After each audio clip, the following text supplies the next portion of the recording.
Well, I think what the discussion so far has illustrated is just exactly the kind of things that the public inquiry should be looking at in terms of what information should and shouldn't have been released. And obviously, Matt has referenced a couple of experts. I'd also comment on Neil Basu's comments that we need to be really careful where there is an absence of an ideology, whether it is detailed as terrorism and what the risks of that might be.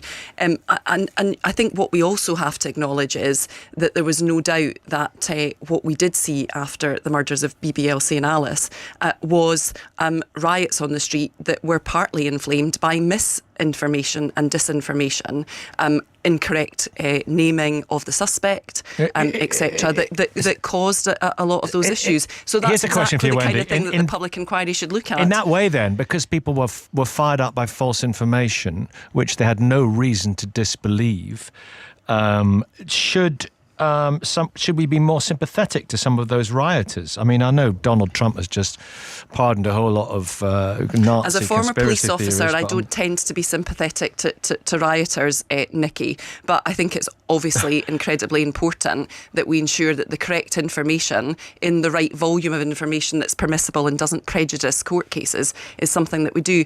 The one thing I have to say is if I look back on the murders of Joe Cox and David Amos, two MP colleagues who've been killed in the last decade by people who were acting by themselves, I'm not convinced that this is a new type of terrorism. I think this is something that has been developing for some time of lone fixated individuals who've carried out atrocities across the world, not just in the UK.